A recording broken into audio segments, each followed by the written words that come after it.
Fala galerinha, de boa? Bom, dando prosseguimento aqui para a parte 2, a gente vai agora ver uma nova expressão de força e ver alguns resultados interessantes dessa nova expressão de força. Ainda não vai ter a explicação daquele termo daquela força inercial, tá? Nós vamos ter simplesmente uma discussão sobre uma equação de força aqui entre partículas. E a gente vai ver algumas coisas que são interessantes e que talvez vão, vão ser úteis, talvez não, vão ser úteis na hora de calcular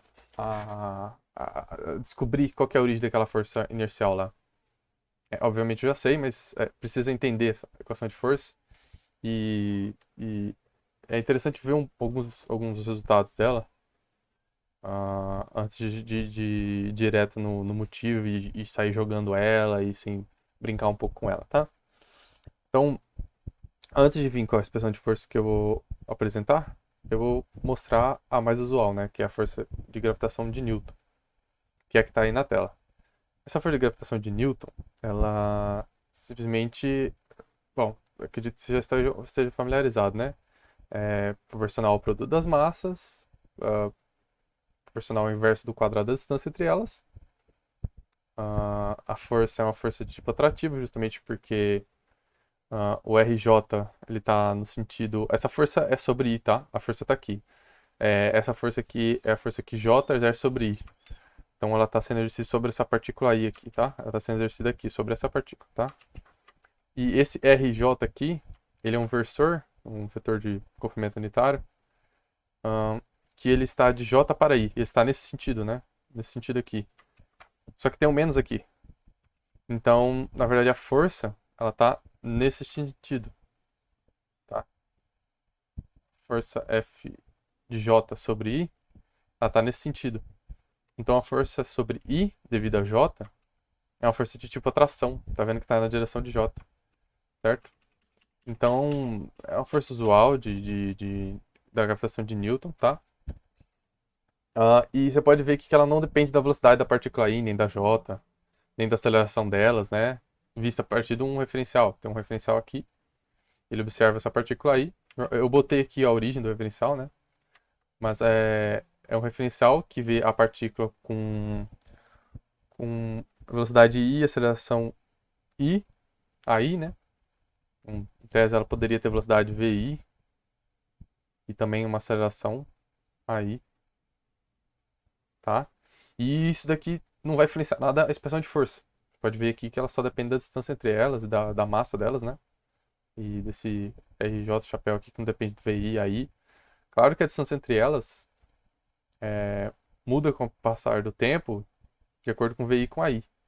Mas não está explícito na equação essa parte, né? A dependência de AI e de VI. Então, e uma coisa que vai ser importante para a gente aqui é que se você calcula a força que uma casca esférica exerce sobre uma partícula quando a partícula está no interior dessa casca esférica, então deixa eu só tirar ele aqui, tá para cá, aqui está a partícula, tá? Quando você calcula a força que uma casca esférica exerce sobre uma partícula em seu interior, utilizando essa expressão de força entre partículas, e recorre ao processo de integração, e caramba, caralho, quatro, que do ensino superior, e eu acredito que você esteja assistindo já tenha conhecimento disso. A força sobre a partícula I, para qualquer caso, em qualquer posição dentro dessa casca, é, essa partícula com velocidade, com aceleração, a casca esférica com velocidade, com aceleração, repouso, independente dos movimentos e das posições da partícula, desde que a partícula esteja dentro, essa força aqui, que a casca esférica vai exercer sobre a partícula, é sempre zero. Então, a força que a casca, que eu vou denotar com J grande, tá? J grande é diferente de partícula. Partículas são com letrinhas pequenas e corpos extensos são com letras grandes. Eu denoto assim. A força que a casca esférica, que é o J grande, exerce sobre a partícula 1, sobre a partícula I, é zero. Para qualquer posição, tá? Pode estar aqui, pode estar aqui, pode estar no centro, pode estar aqui, papapá. Desde que esteja dentro, com qualquer velocidade, aceleração, qualquer um dos objetos, sempre zero. Ah, e, e pode perceber esses aqui, mas quando a gente passar para a próxima expressão que vai ser logo agora, a gente vai ver que não é tão besta, tá? Então, daqui a expressão de força de gravitação de Newton, normal, Não vou me estender muito ela e tal. Nela e é só pra. Só deixei aqui justamente porque a próxima, ela tem essa parte newtoniana, porém ela tem coisas a mais, tá? E isso daqui é super importante, tá? A força dentro de uma caixa esférica, sobre uma partícula dentro de uma caixa esférica, é sempre zero, tá? Independente do estado de movimento da partícula e de onde ela está. Para essa expressão de força. Agora a gente vai passar para uma outra expressão de força. Essa expressão de força aqui foi proposta por Assis no seu livro Mecânica Relacional. Tá aqui, eu deixei ele aberto. Esse daqui é o livro, Mecânica Relacional. Tá? Eu deixei aberto aqui uma parte justamente porque tem a expressão de força aqui entre casca esférica e partícula quando a partícula está no interior da casca esférica, beleza? E vai ser importante. Então, a expressão entre força de partículas, diferente do de Newton, dá um zoom aqui para fora, ignora essa parte aqui. Você tem uma constante, aqui em vez de G é uma HG. Depois, mais para frente, a gente vai entender o porquê que a gente trocou esse G por HG, tá? Mas é uma constante. Tem o produto das massas normal, tem o RJ aqui normal, tem a distância ao quadrado. Então toda essa parte aqui é praticamente igual. A única mudança é o G, muda o G para o HG, mas a gente vai entender o porquê. Então, se você vê aqui, se essa parte aqui não existisse, nós teríamos a força de Newton. E quando integro sobre uma casca esférica, dá zero. Só que tem esse termo a mais aqui. Tá? Essa força que foi proposta por Assis não foi de forma arbitrária. Tá? Essa expressão de força foi proposta por Weber. A expressão de força entre cargas elétricas, que é a mesma coisa que esse daqui, só que trocando a massa por carga e a Hg por a constante elétrica. Ela foi proposta por Weber como a força entre partículas que deduziria a força entre elementos de correntes de Ampère. Eu não quero entrar muito em detalhes aqui, mas é só para dizer assim, a Assis não tirou isso da bunda, tá? Tem um motivo pelo qual ele postulou essa força, porque já existia uma força entre elétricas nesses moldes, e a única coisa que ele fez é trocar onde que tinha carga por massa e onde tinha a constante elétrica por uma constante de gravitação, uma constante tipo de gravitação, né? Constante de gravitação aqui, ó, que é um G aqui, veio de uma constante elétrica, né? Então, não veio do nada isso daqui, tá? Mas vamos dar prosseguimento e você vai ver que tem uns termos a mais aqui, tá? Esses termos a mais aqui, eles são o seguinte. Esse R, I, J, ponto, é a derivada temporal de R, I, J, tá? É literalmente esse ponto que denota a derivada mesmo, a derivada temporal. É o quão rápido essa distância entre as partículas está diminuindo no tempo. A distância entre elas diminui no tempo. Se a distância entre elas diminui no tempo, então você tem que levar em consideração essa parte aqui, acrescentar na força. E o R2 pontos, você pode imaginar, é a segunda derivada. Né? A segunda derivada aqui, em relação ao tempo do RJ. Tranquilo? Então, quanto mais rápido está diminuindo essa distância, beleza, vai ter esse termo aqui. Mas essa distância está diminuindo cada vez mais rápido com o tempo. Então, você vai ter esse outro termo aqui, tá? E o restante é normal, é J, C é a velocidade da luz, e esse epsilon aqui é uma constante, tá? E o Assis propõe que seja o valor de 6 justamente para deduzir a a pressão do periódico do planeta. É um fenômeno gravitacional que ele seta esse valor de 6 justamente para dar conta desse fenômeno. Mas é mais para frente que a gente vai ver isso daí. Mas tranquilo, essa expressão de força aqui, você pode ver então que ela é bem próxima da newtoniana. A única coisa que muda é que tem esse termo a mais, e esses termos a mais aqui agora dependem do quanto essa distância entre elas diminui. Só que essa distância entre elas diminui dependendo de como elas se movem em relação ao referencial. E a gente pode relacionar isso daqui com a velocidade das partículas e isso daqui com a aceleração das partículas. Tá?